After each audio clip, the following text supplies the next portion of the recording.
This week, I'm excited to have Zoe Scaman coming to us from the UK. But instead of me trying to introduce you, why don't you introduce yourself for people who might not know who you are? I am the founder of Bodacious. Bodacious is a strategy consultancy. I work mostly in branding, entertainment, with celebrities, gaming, etc., etc. So basically coming up with ideas to try and get attention. Now, are you allowed to name drop clients when you work with celebrities, or do you have to keep them private? Depends. Not that I'm asking you to name drop, but I'm just curious. It depends on the NDA that I'm under. Yeah. But yeah, I've done some work for actors and I've done some work for musicians. And most recently, I've been working with some of the athletes in the NBA. Nice. Yeah. I followed a bit. That's actually how I think I first found out about you is, I mean, I don't know if you could say, but I've noticed it's Luka. Yeah. But I've always been, or not, it hasn't been that long he's been in the NBA, but I've been a fan of his. And I think that's how I first came across you, was something related to that. But it's like, it's interesting, like where this would tie in for real estate agents. Like real estate agents work with celebrities and people like that a lot, because like NBA players, for example, have to find a new home every time they move. So like, I'm curious from that end, before we get into kind of the marketing talk, like how did you start finding them? Because there might be some lessons in there for like real estate agents, how to find those types of clients too. I think the big thing for me was, I mean, first of all, I was working in the entertainment space before I kind of stepped out on my own. So I was working as the global head of strategy for Ridley Scott, the film director. So that obviously catapulted me into the realm of entertainment, celebrities, movies, music, etc. So I started doing some more sort of celebrity-minded stuff when I was there. And then obviously, you know, that gets around, people start recommending you. Obviously, you know, celebrity is quite a close-knit network a lot of the time. So you get referred to other people's agents and that kind of thing. But I think where it really started to grow more so was when I started writing more about my hypotheses on the future of entertainment, my hypotheses on how celebrities could grow their brands, you know, specifically athletes, etc. Talking about kind of equity deals, the future of fandom, how they could monetize their fan bases, all that kind of stuff. And that started reaching the right people in terms of, you know, agents, managers, etc., who were just trying to figure out this new world and actually, you know, how should they advise their clients moving forward? Because it's one thing to be advising them on the ins and outs and the specificities of the category they operate in. So, you know, if they're an NBA player or if they're an actor, for example. But then obviously what we're seeing so much more of now is this kind of spider's web of connections they can have. So, you know, they're launching their own production companies, they're doing endorsement deals, but they're doing it for equity as opposed to just being the face of a brand. They're actually getting, you know, money out of the deal as well. You know, they're starting their own D2C companies, they're starting their own clothing brands, and all of those different pieces are setting them up for a much more diverse in terms of their portfolio kind of future, which means that, you know, when they do get to retirement age or when they do start falling away from the spotlight in terms of, you know, their acting chops, they've got something so much more stable and foundational to kind of hold them up. So I think that new realm of what celebrity is these days, and actually, you know, how can you use your celebrity in one category as a springboard to start setting you up in lots of other ones, was kind of new and interesting. And it's still unfolding. You know, we don't know the answer yet, and it's all quite experimental. But the more I was writing about it, the more I was getting in front of agents and they were contacting me directly.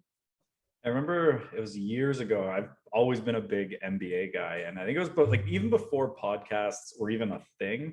I don't know if you remember, there's a NBA player named Paul Shirley. I don't know if you've heard of him, but he had like a blog called like 12th Man. And that was like the first time I ever saw like an athlete really taking that approach of like creating his own audience. Yeah. And that kind of started making me think about a lot of it, because it was like he was taking this approach of like, he was the 12th man, like he never played. A lot of his content was joking about like what he does in the stands, where he's like making life stories for every player, like joking about, I've joked like, wonder if I didn't even wear my gear during a game under the tracksuit, if people would ever even notice. Yeah. And it was like, that was like the first time I ever saw it. But if you were looking now at like, and don't use any of your clients as an example of like, who would be like the people doing that really well out there?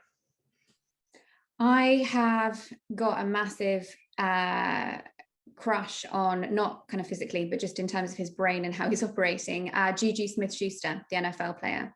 Yep. I think what he's doing is incredibly smart, and he's so young. I think he's 23, 24, which just makes me feel like I've wasted my life. But, you know, he has grown up in this world of, you know, TikTok, Snapchat, Instagram, audiences, fandoms, etc. So it feels like it's a natural space for him to then leverage his, you know, athleticism within the NFL to build his own brand. And he understands how important it is for him to actually build his own audience, because audience is influence, influence is power, power is money, etc., etc. So, you know, he started out by building, you know, his TikTok fan base, and it just exploded. He's got millions and millions of followers on TikTok. And then he started building a celebrity for his dog, you know, and then they started building merch lines that he was selling on his own website. And he's actually got an entire brand and merch line just for his dog as well, because, you know, why not? And, you know, then he signed with FaZe Clan, which is the huge esports organization, also knowing that a gigantic portion of his fan base would be gamers, but also knowing that by going into FaZe Clan, he could grow his fan base. He could reach a new fan base that maybe didn't know anything about NFL or him, and weren't interested in watching football. And, you know, he did that to such a success that, you know, he was one of the first big celebrity drivers of FaZe Clan. But considering, you know, he's still always thinking about the future, he then opted out of FaZe Clan. And I think it was just under a year ago, actually, where he's now launched his own esports team, because he's just like, well, hang on a second, if I'm part of FaZe Clan, I'm just getting a little bit of equity here and a little bit of an endorsement deal. It doesn't belong to me. But if I start my own esports league, then all of that money comes to me, and all of those merchandising, branding opportunities, IP extensions, you know, contest winning, all that kind of stuff, that's all down to me. So he is just constantly growing, you know, his brand and his audience in new directions. And I think the thing that he landed on, which is what, you know, the best athletes are doing, is this idea of cultural adjacencies. So if you're sat in the middle and your central culture, you know, piece is NFL, so everything to do with NFL, you're an athlete, you live in that world. But then what's adjacent for NFL fans? Okay, well, they might like certain types of music. So what kind of music partnerships can you get into? They might like games. So then how do you get into the gaming world? Maybe they're really into streetwear. So then you start your own merch brand, and you start to almost explode into this kind of galaxy where your central anchor point is still your specialty and what you do and what's made you famous, but you can still stretch into all of those additional areas that kind of thread back in a way, so that you can then think about this portfolio, as I mentioned previously. And that's what he's doing so unbelievably well. And especially at such a young age, it's insane. I'm curious, like, if you, like, for example, like the NBA draft happened last night, so you're getting a lot of new people who, like, besides, like, you know, diehard college fans, there would be a lot of people who have no idea who they are, and they're coming in with maybe a very, very small audience. Or maybe in some cases there's none. Like maybe they're just focused on that and they never on the audience. Like, where would you start with someone brand new in terms of like getting them out there? The difficult answer is the first thing I would tell them to do is to focus on their game. Because the number one thing is, unless you're really, really good at your anchor point, say the sport, for example, no one's going to give a shit about the other bits and pieces that you're doing. You've got to be really good. So that's the number one thing I would focus on. And I think a lot of slightly younger athletes who maybe haven't made it to professional stage yet, so they're still in the college leagues, they might be focusing a little bit too much on their social media and not enough on their game. And you have to have, you know, the expertise and the skill set. You have to have people want to watch you as an athlete in order to then want to interact with you at a certain level in the other bits and pieces. So that's the number one thing, is like focus on your game, get really shit hot on that front. I think the next thing that I would look at is, how do you start to kind of grow their brand within the game first and foremost? So, you know, what kind of highlight moments are you sharing? What kind of moves have they got that maybe they're unique and you can start putting a name to them, and maybe you can start making, you know, fun kind of memeable mashup clips, for example. So you start to kind of really tap into the fan bases that are in that core arena. And then over time, basically what you start to do is you kind of go, well, what are you interested in as a person? Are you a gamer? Cool. What titles do you play? Overwatch. Brilliant. All right. Let's get you on a Twitch stream with a streamer who loves to play Overwatch. And we just do a bit of a kind of Q&A chat, but it's kind of super casual. What are your favorite fashion labels? Do we maybe want to do a collaboration with them? You know, is it Mad Happy? Okay, well, let's talk to them and see if they want to do a collaboration, or maybe they want to dress you, for example, for a particular event. And then bit by bit, you start to kind of work out what your personal cultural adjacencies are, because they could be totally different. So if you look at Steph Curry, you know, his cultural adjacencies are faith, he's really into his faith. Family is a really, really big thing for him. And so you'll see a lot of that coming through, in the stuff that he does. I mean, you look at LeBron James, he's very much more in the activism space. And even though, he's got his own media production company with Spring Hill, he uses that production company to raise, really important conversations and to have really important guests on to talk about those conversations. The barbershop talk show that he's got is often talking about, huge seminal moments in, people's lives that have changed them in some capacity. He's also used it a lot to actually kind of push, obviously, the Black Lives Matter movement as well.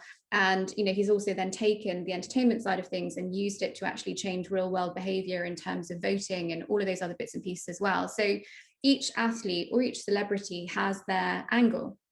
And I think, those angles are super important in terms of making sure that you've got a very clear lens on you as a brand, as a person. Ryan Reynolds is all about comedy. So whenever he does anything with Aviation Gin, which is obviously his brand, or Mint Mobile, which is his brand, there's always that kind of fun, self-deprecating, slightly ridiculous comedy factor to those, which he then spreads that way. So you've really got to think about, what are your key tenets? And if you can get down to like maybe 3 or 4, that's going to be almost your map or your lens through which you figure out how to grow your portfolio and how to grow your presence as well. And shifting from like athletes to say like, because like obviously real estate agents are our primary audience, that's not what they're doing, but it'd be even similar for like your own brand for your business. Like, how would you go about, like, if you were brand new, kind of starting an agency again, how would you go about marketing that? I think I've kind of been doing it, over the last couple of years. I think about my own tenants and kind of what I want to be known for. And there's a great piece which came out just over a year ago talking about this idea of homesteading. And it's specific to Twitter, but it could be homesteading on anything. And the idea is you have your little base on the internet. It could be Twitter, could be your website, could be your email newsletter, whatever it is. And you homestead, and you basically kind of, you draw your little, your little area of land, and you go, right, these topic areas, this is what I'm known for. And you really dig deep into sharing links, sharing writing, sharing ideas, having conversations with people that fit within those areas. And then slowly, you get to become known as that person.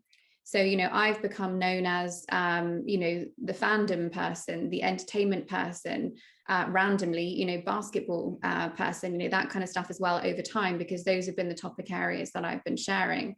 And it becomes a shortcut in people's minds, when they think about a specific topic and they want an expert, or they want to have a look at links, or, they want you for a project, they know who to go to because you have a profile and because it's very clear the areas of interest or the areas of expertise that you're putting out into the world. So I think the same goes for any kind of personal brand, whether you're a gigantic, athlete or actress, or whether, you've just got your own business. It's thinking about the homesteading and what do you want to become known for? What are your 3 or 4 topic areas? And then how can you start to build out, conversations, content, links, etc., that start to fit into that box? I'm curious, like, what your belief is on, like, say, because I've heard people talk about that idea. I've never actually heard people use the term homesteading, and I like that one a lot. But like, always talking about like, stick to the things you want to be known for and don't talk about anything else. How do you feel on like the adding in other things randomly here and there? And I'm thinking about with you, like your NFT thing that you launched, like how that kind of fits in. You can definitely do that. I mean, I think have your homesteading topics, but it doesn't mean you can't go off piste and, go a little bit nuts. I mean, I share, random videos of my cat, for example, when she's being a weirdo, or I'll, as you mentioned, the NFT project that I did around dick pics, that doesn't necessarily fit, although cryptocurrency is a kind of, a homesteading topic for me as well. Yeah, I think you can go, into other areas, you can go off on tangents, but you still need to come back to those central tenets, because that is, what you're known for. If I suddenly started writing all about, I don't know, economics or something tomorrow, it would confuse the shit out of my audience. They wouldn't know what I was talking about. And they'd be really confused. It's like, why is she talking about this? We come to her for these reasons.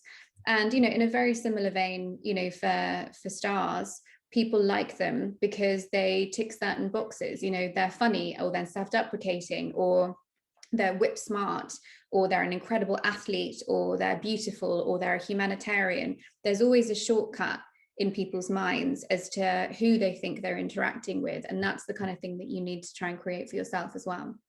And how do you pick or recommend people like try to pick which platform they start out on? Like, I know you're kind of big on Twitter, but like, for example, when I was looking at the show, like, you know, your Instagram is even like a private Instagram that I don't think you use at all for work, I would guess. But like, how are you picking those platforms?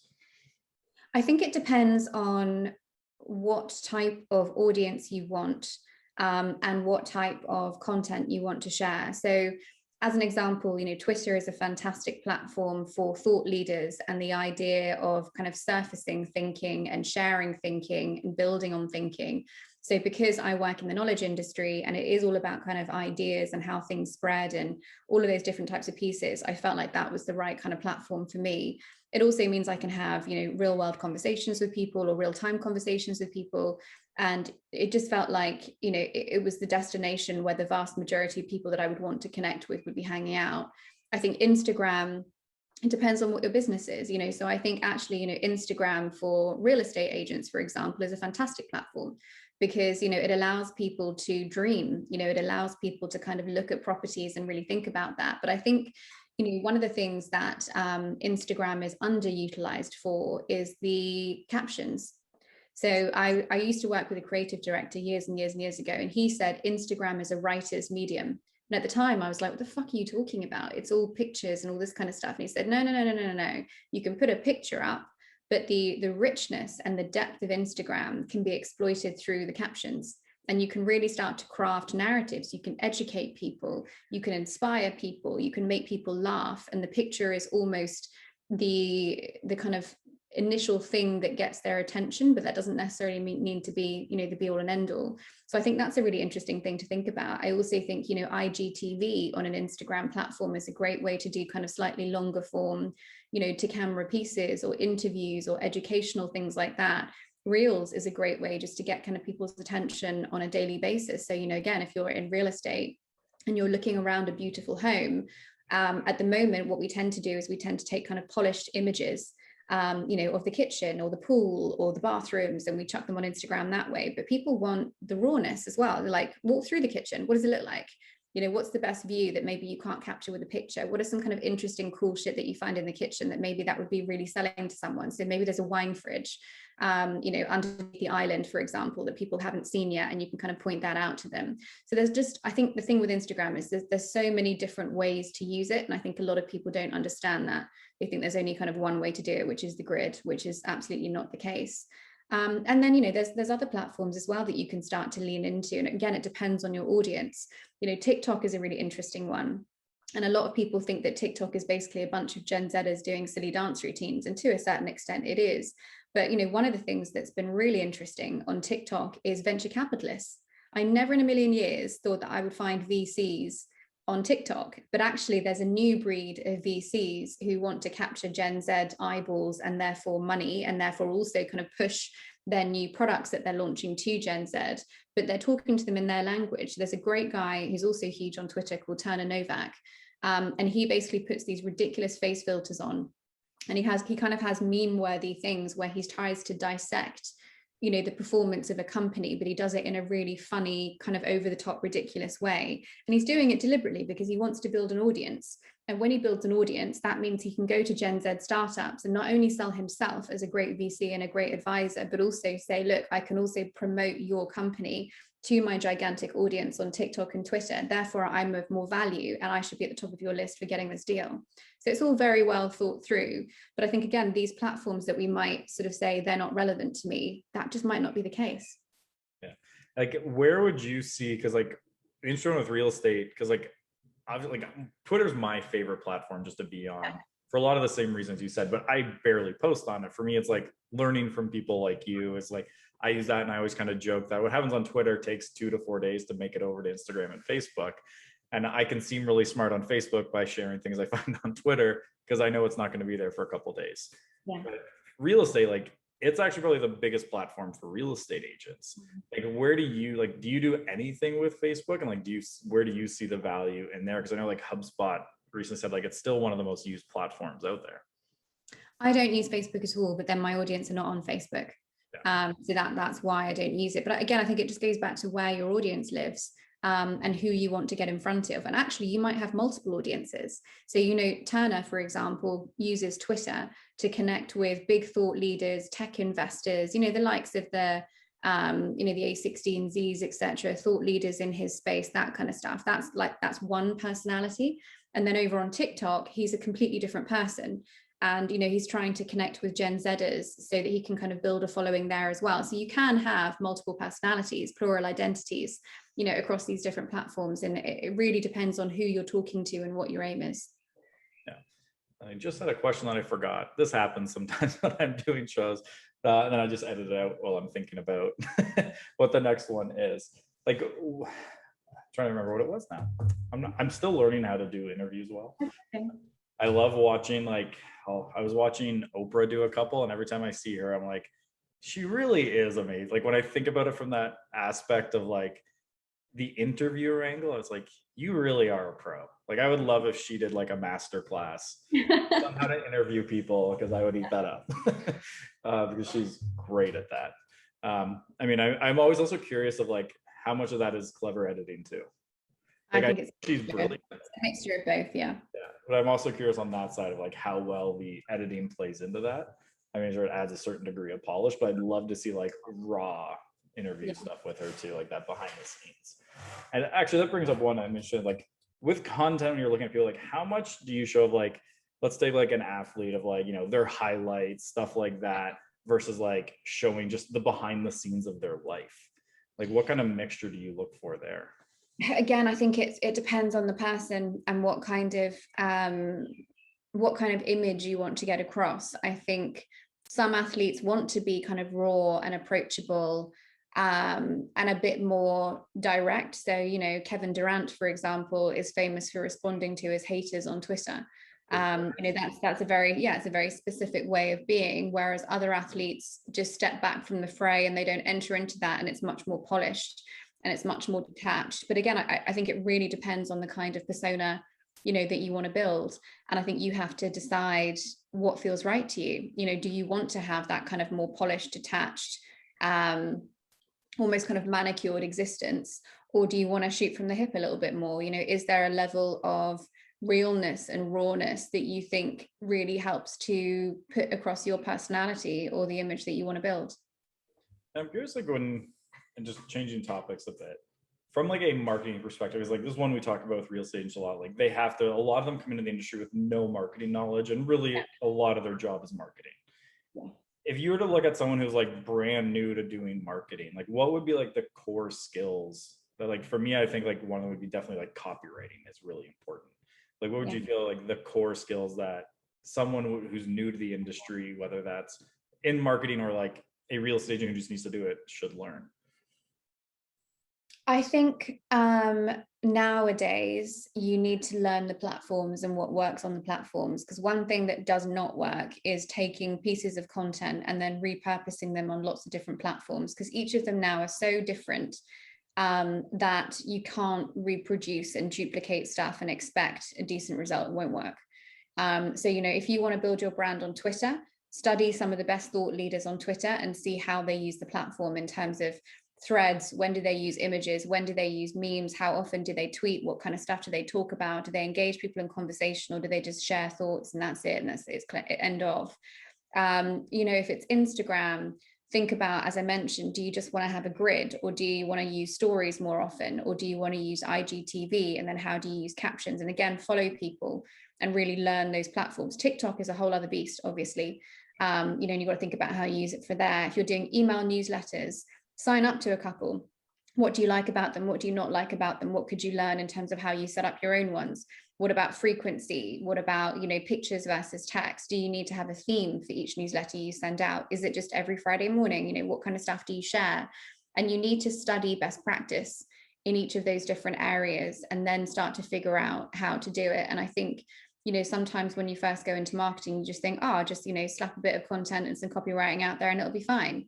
And then you're wondering why you're not gaining traction. It's because you've not learned really how to leverage the platform that you're on, and also how to build for the expectations of the audiences that are on those platforms. It's funny that you mentioned like with not repurposing, because I think like one of the biggest trends that I find annoying on Instagram lately and it's getting bigger, is how many people create Twitter accounts. Yeah. Just so they can screenshot the tweet and share it on Instagram. Yeah. But I mean, I do that. I do that sometimes on stories, but it's just because I'm lazy. But then again, I'm not using it for work. It's personal. It's locked. Yeah. How do you feel about like their fleets, right? Like the Insta or the Twitter stories. I've never, like, everywhere now, but yeah, I think they can work. If I really want to push and highlight something, I normally do that, only because the kind of the feed on Twitter is a bit messed up sometimes, and it can be overwhelming with just how much stuff is going on. And in a very similar way to, you know, the grid feed on Instagram versus stories, sometimes stories are just a really nice shortcut into whatever the people that you follow the most are sharing. And so if I want to publicize a tweet or an announcement or something like that, I will put it in a fleet as well as tweet it, because I know that I'm going to reach more eyeballs guaranteed if I do that, just because, again, it's so much easier for people to find my stuff by clicking on the fleets, as opposed to scrolling through their timeline and maybe or maybe not happening upon what I'm tweeting at that moment. I'm curious your thoughts on, pardon me, I had a throat thing last week. I'm a little hoarse, so if I sound a little weird sometimes. Okay. I'm curious your thoughts on it, because it got big, it disappeared. I'll share mine after, but I'm curious your thoughts on Clubhouse. I tried it. So I joined a couple of Clubhouse rooms. I did a couple of talks myself that I was invited to do, and it was fine. But I think the problem with Clubhouse is, well, it was a couple of things. I think the interface meant that curation and discovery was a nightmare in terms of actually finding decent rooms. I think it was a lot of hustle porn on there in terms of, you know, join my room and I'll tell you how to make $5 million in the next 6 weeks and all this kind of shit. And it was just kind of, it was overwhelming with almost like new car salesman type people on there. And it made it quite difficult. Having said that, at the same time, it did unlock some really interesting ones. So, you know, the fact that 500 people could be in a live audio room listening to Elon Musk and ask him questions, or, you know, Mark Andreessen and Baron Horowitz and getting access to them. So the accessibility and the ability to ask an idol a question live, it was just unprecedented. But the challenge was that the vast majority of people who were organizing clubhouses were doing so on Twitter. So they still needed a way to kind of organize and direct people and then say, hey, our clubhouse is happening in 10 minutes, come over to Clubhouse. So the minute that Twitter launched Twitter Spaces, you know, Clubhouse to a certain extent was fucked, because it meant that actually it had all of the capabilities of Clubhouse without having to make the platform leap, you know, from Twitter to Clubhouse. And instead you could just stay within Twitter. And it meant that, you know, you could organize your audience, you could, you know, go live immediately, and you could still invite people to your live event, you know, through tweets while it was happening. And the whole thing was just connected and closed within one ecosystem. Yeah. So it was easily copycatted. Which was what made it, you know, so, you know, exciting initially, because it spurred a lot of businesses on, you know, and obviously it meant that, you know, Apple have come out with something that allows you to kind of talk and then distribute things much more easily. Facebook obviously released their audio product this week. Spotify now allow you to kind of record and distribute. So it was almost like it was a catalyst and a massive kick up the arse to all of the other tech platforms, but it was too easily copied. Yeah. I feel like they should have sold when they had the offer from Twitter. I feel like they've passed their peak already. Probably, yeah. I don't know. There might be some loyal audiences, and I know they're investing heavily in creators. But the problem is that, you know, Clubhouse is not a platform that you would hang out on day in, day out, unless there was a live room happening that you wanted to see. So you still have to open the app, go into it, you know, and it's an additional step in your app ecosystem. Whereas Twitter, you might spend all day with Twitter open, and then if there's a spaces, you might pop in and then you might pop out again. So just in terms of discoverability, usability, frequency of app use, it's just not there. Yeah, I found that like the biggest, like it was big for like 6 weeks in the real estate industry. Yeah. And it just died off for that reason. It's the same people every time. There's nothing new. You go on sometimes, there's nothing to listen to. And it just wasn't. And notifications. I had to keep turning the notifications off every 7 days. Just inundated. Yeah. But it was interesting for me early on, because it was actually, from like an audience growth rate, the fastest growing for my following that I had ever had. Like I have the same there as I have on Instagram total, and I've had Instagram for years. Not that I put I'm more Facebook than Instagram, but I think it's also because it's novelty, and it's first, if you're new and you're one of the first ones to use a new platform, there is a limited number of people to follow, and everyone gets really excited and they kind of go connection crazy. And it's only after you've done that, where you've got a bit more maturity on other platforms like, you know, your Twitters and your Instagrams, that actually curation and culling becomes important, because you're looking for quality rather than quantity. But when you're on a brand new platform, it's all like, oh shit, I need to follow all of these people because I don't want to miss anything. And that's why it just exploded initially. Yeah. And where do you think, like, do you think there are any platforms out there right now that are going to like get bigger that maybe aren't yet? Or are you still focusing on kind of like the core TikTok, Instagram, Twitter type of ones for now? I think so, yeah, and Snapchat I would throw into that mix as well. I think, you know, what TikTok are doing is going to be absolutely massive. So they've got their new Jumps platform that they launched this week, which are kind of like mini apps within Twitter. So, you know, if I'm watching a fun video, I can now click on a link that they might choose to share, and I can go to educational content or a recipe or a quiz or an e-commerce link. So basically everything happens within that one app, which is amazing, because again, what you're looking for is you're looking for a closed ecosystem, which is why Facebook buy everything in existence, because they just want it all to stay within the Facebook ecosystem. You know, Instagram getting into commerce, for example, and kind of creator culture, again, closed ecosystem. And I think that's going to be, you know, where we look is basically all of these big closed ecosystems. And I think Snapchat is one that's underrated, but absolutely is going to be massive, mostly because they're building for this mirror world, which is the kind of AR world on top of our own. You know, they've got their version of spectacles, which are not ready yet, but I think they're going to be in the next couple of years. That's going to be a game changer. So I think mostly those ones for now. Having said that, you know, we might see something nuts, you know, from China, for example. I mean, there's one that's going to IPO tomorrow on the NASDAQ called Soul. And Soul is really interesting. It's completely different from any social network I've seen so far. And it's ticking lots of different boxes in terms of consumer tech trends. So, you know, that may launch in the US and it might just kind of take the world by storm. I don't know. But that's kind of where I probably see growth coming from, is sort of Chinese apps being repurposed and coming over here, which I don't think is a bad thing necessarily. I know a lot of people are freaked out about it, but again, it depends on, you know, data centers and all that kind of stuff and privacy. But I think that might be one. But other than that, I think it's just going to be looking at the big ones and how they start to evolve. And just to put your strategy hat on for a second, from the perspective of like, let's say you decide to radically change your career and become a real estate agent. Okay. Someone comes to you like, you just bought a house. Let's say you have to sell your current home. Yeah. Like the day you decide that you're going to sell it to when it's sold, like, how would you think about marketing that property without, because I always like to hear people's outside perspective without knowing the industry. Like, how do you think you would go about marketing like your current home to get it sold? So am I starting an agency or am I just selling my house? As an agent, how would you sell? So you're like you would be representing you, or that's someone else who owns it. But yeah. You are a real estate agent who has to sell your current home. How would you go about doing that? I think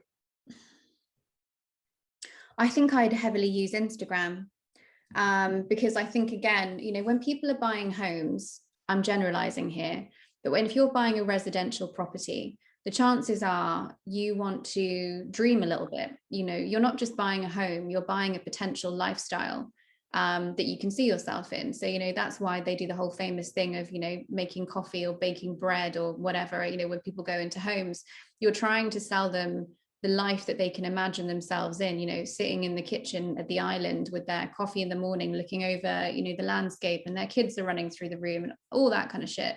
Obviously, that's not necessarily what happens when you buy a house. That's an agonizing procedure, which I'm going through at the moment. But I think the idea is, you know, learn to sell the dream. So it's not just, you know, some polished photos that you chuck on an Instagram grid and say, you know, gorgeous home in Palo Alto, you know, please apply for price, blah, blah, blah. It's not enough.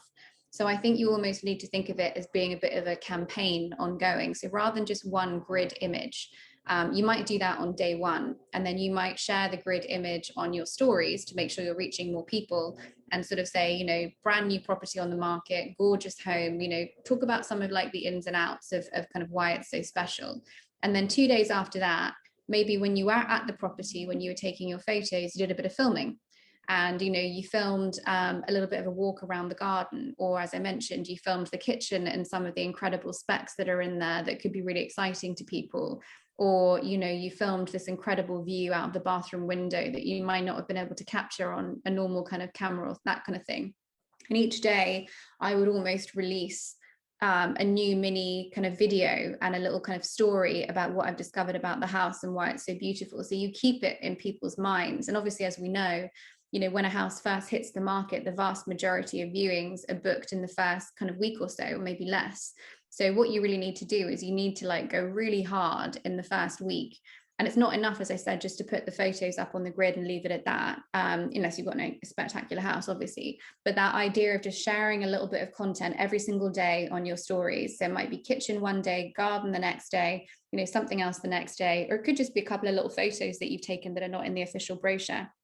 And the idea is, again, you're selling the lifestyle, you're selling the kind of beauty of this home, the intricacies of it, turning it into a little narrative and getting people really excited by it. And bit by bit, you'd kind of suck them in and hope that they would then organize the viewing as a result. I like that, because like what most agents do is they drop the listing at the beginning and then that's it. Yeah. Like I run some paid ads to that content, but it's that one piece instead of like a series of them. Yeah. Just one that I often recommend, I use an analogy, and I'm interested because like you worked with Ridley Scott, was like we try to be like almost think about like how you'd advertise like a movie. Like you have your teasers at the beginning, then like maybe a little longer trailer, then the actual movie, then maybe like after that there's like the behind the scenes type of thing. Like that's what we try to get them to think about it a little bit, because like and it might be completely different in the UK, because I know you guys have a very different one, but like here where there's the market, I know market's hot there too.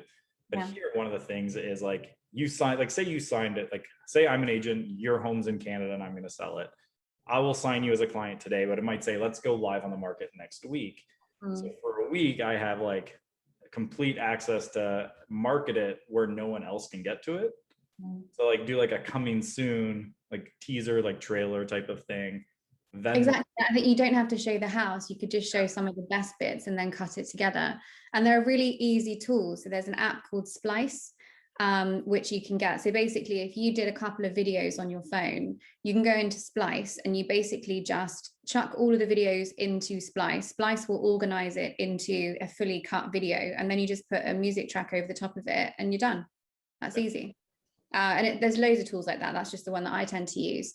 But I think, yeah, you could do a trailer where basically, you show the best bits and you show them in quick succession, but you don't mention the property. You just kind of get people excited. And then you kind of say, launching in 3 days, check back on the grid, or something like that, or make sure you turn on notifications. That's the other thing on Instagram, is we're at the mercy of the algorithm a lot of the time, which is why people are using stories more to try and game the algorithm.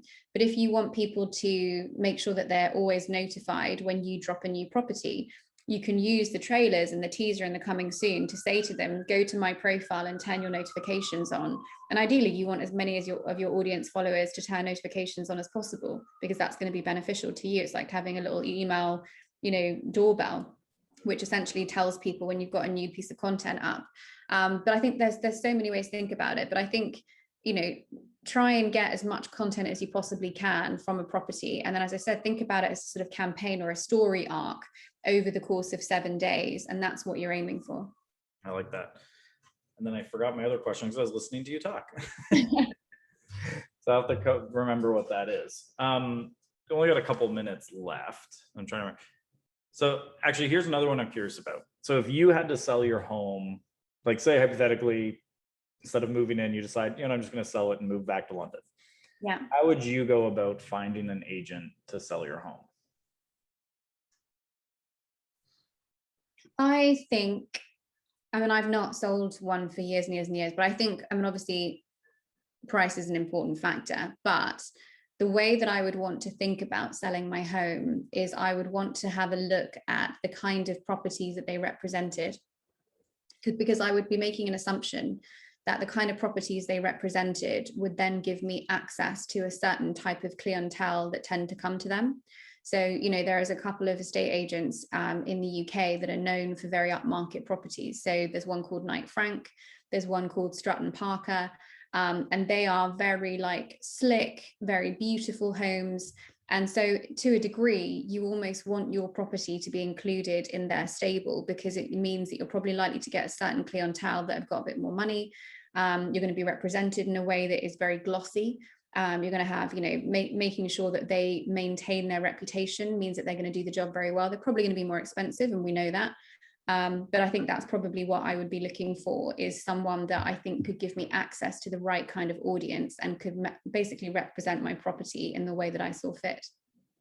And I'm curious, like, for and again, the brand thing, right? So Knight Frank and Stratton Parker have got very specific brands.